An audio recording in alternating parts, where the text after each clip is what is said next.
এবং মিডিয়ার মাধ্যমে মিডিয়া এখানে এক ধরনের কিছু কিছু মিডিয়া আমাদের জুলাই গণ অভ্যুত্থানের বিভিন্ন চরিত্র নেতাকর্মী যা বা বিভিন্ন পরিচিত মুখ যারা রয়েছে তাদের তাদের চরিত্র হননের চেষ্টা 5ই আগস্টের পরবর্তী পরবর্তী সময় থেকেই করছে।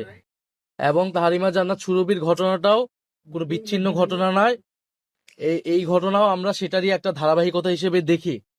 আমরা এর আগে হবিগঞ্জেও দেখেছি যে জুলাই গণ অভ্যুত্থানের এক নেতাকে গ্রেফতার করা হয়েছে, ছাত্র নেতাকে। আমরা এর আগে বিভিন্ন সময় দেখেছি যে বিশেষত কয়েকটি মিডিয়া রয়েছে, তারা জুলাই গণ অভ্যুত্থানের নেতাকর্মীর নামে কোনো কিছু পেলেই সেটা সত্য মিথ্যা যাচাই না করে সেটা মিডিয়া ঢালাওভাবে প্রচার করে। এবং নির্বাচনকে সামনে রেখে এটা কিন্তু একটা পরিকল্পিত একটা চক্রান্ত হচ্ছে। জুলাই গণ অভ্যুত্থানের নেতাকর্মীদেরকে সারা দেশে চাঁদাবাজ দুর্নীতিবাজ হিসেবে চিত্রিত করার জন্যই এই ধরনের মিডিয়া দ্বারা পরিকল্পনা করা হচ্ছে। এবং এইটা কিন্তু বাংলাদেশের জনগণ জানে 5ই আগস্টের পরে কারা চাঁদাবাজি করেছে, কারা দুর্নীতি করেছে, কারা জমি দখল করেছে। সেই ঘটনাকে লুকানোর জন্য, প্রকৃত চাঁদাবাজদেরকে লুকানোর জন্য জুলাই গণ অভ্যুত্থানের নেতাকর্মীদের উপরে এই ধরনের মিথ্যা দোষারোপ করার চেষ্টা করা হচ্ছে।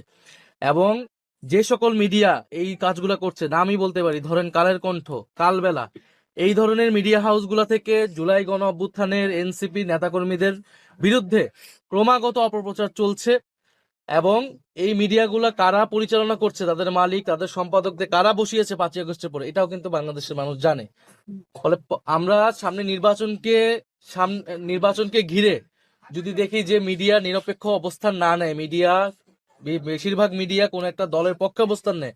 কারণ আমরা স্পষ্ট এটা দেখতেছি, দেশের বড় দুইটি মিডিয়া হাউসের সম্পাদক তারা একটি দলের মঞ্চে উঠে বক্তৃতা দিচ্ছে, একটা দল বিজয়ী হবে সেই ধরনের প্রচারণা করছে। ঠিক একটা মিথ্যা জরিপ ছেড়ে এক ধরনের পরিস্থিতি তৈরি করা হচ্ছে যে নির্বাচনে যেই কারচুপি হবে, নির্বাচনে যেই ভোট ডাকাতি হওয়ার পরিকল্পনা করা হচ্ছে, সেটাকে যাতে, সেই ফলাফলকে যাতে বৈধ হিসেবে দেওয়া ঘোষণা করতে পারে, এই ধরনের একটা পরিবেশ তৈরি করা হচ্ছে, বৈধতা আদায় করা হচ্ছে মিডিয়ার মাধ্যমে। এবং সেক্ষেত্রে টার্গেট করা হচ্ছে যারা গণ অভ্যুত্থানে অংশ নিয়েছিল, সে সকল ছাত্র নেতাদের, সে সকল মানুষদেরকে। আমরা স্পষ্টভাবে বলতে চাই, এ ধরনের পরিকল্পনা যারা করতেছে তারা সফল হবে না। এবং মিডিয়ার ভাইদের প্রতি আমাদের অনুরোধ থাকবে, সাংবাদিক ভাইদের প্রতি অনুরোধ থাকবে, মিডিয়া হাউসের প্রতি অনুরোধ থাকবে, আপনারা নিরপেক্ষ অবস্থান নিন, আপনারা সত্যটা প্রচার করুন। এবং বাংলাদেশের নাগরিকরা, জুলাই গণ অভ্যুত্থানের নেতাকর্মীরা যাতে আইন, আদালত, পুলিশ প্রশাসন সব জায়গায় একটা ন্যায় বিচার পায়। আমরা কোনো অতিরিক্ত সুযোগ সুবিধা চাই না। আমরা চাই